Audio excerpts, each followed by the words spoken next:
I was not surprised by the result of the Brexit referendum. For me, the turning point in which I realized that there was a possibility that the British public was going to vote for the referendum to leave the European Union was when the day that both Joe Cox was murdered and Nigel Farage showed that very racist ad showing refugees queuing up to enter the UK. So I was not surprised. I felt awful when I woke up at 5 a.m. on Friday the 24th and heard the results of the EU referendum. That was even more shocking that after a couple of hours, the Prime Minister resigned, and then an hour later, Nicola Sturgeon was saying things about the breaking of the United Kingdom. It just felt like one event after another, really kind of like changing the whole life that me and my husband had constructed here in the UK for 12 years. Both my husband and I ended up crying in front of the TV after the events of the morning. We were so, I don't know, not knowing what was going to happen. My husband eventually left for work, and I went for a walk around the neighborhood, and it just everything felt surreal. I was looking at people, and I was thinking, did they vote leave? Did they not vote leave? It just also kind of it just felt like, are people going to notice my accent? Are they going to react in a different way?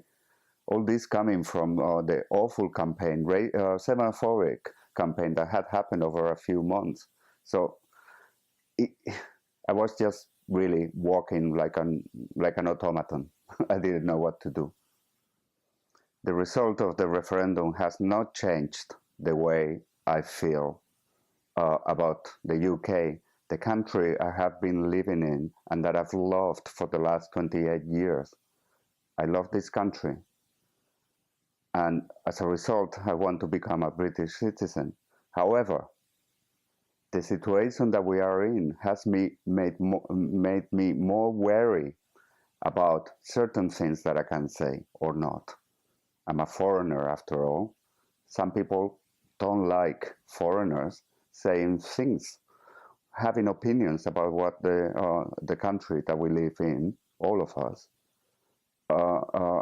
And I have, in the past, to be honest, after the referendum, I have been told that by British-born people that I shouldn't be making an opinion because I wasn't born here.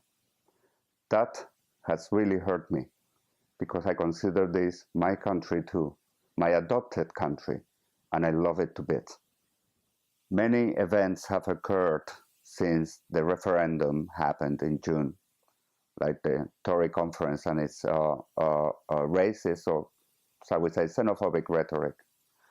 But one thing I feel really passionate about is the Supreme Court case. Now, first, the High Court.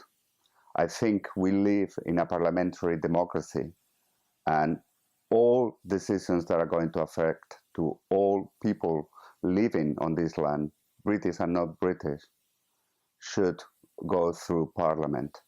I don't understand why the government are so against debating all the moves, the strategy plans with Parliament. This is a parliamentary democracy. How can they not see that?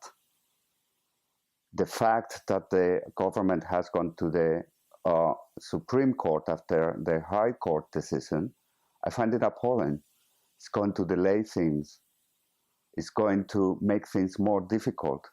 It's going to be, maybe, I hope not, a constitutional crisis. How can they be doing this? Today, I feel uncertain. This has been a feeling that I have had for quite a few months now. We don't know what's going to happen. that happens to everybody living in the UK. But European citizens like me have even more problems because of the uncertainty of ourselves being kind of like used really as bargaining chips for the negotiations. We are not people anymore. We are things. And that makes me feel uncertain, inhuman, and I wouldn't say hopeless, but pessimistic about the future.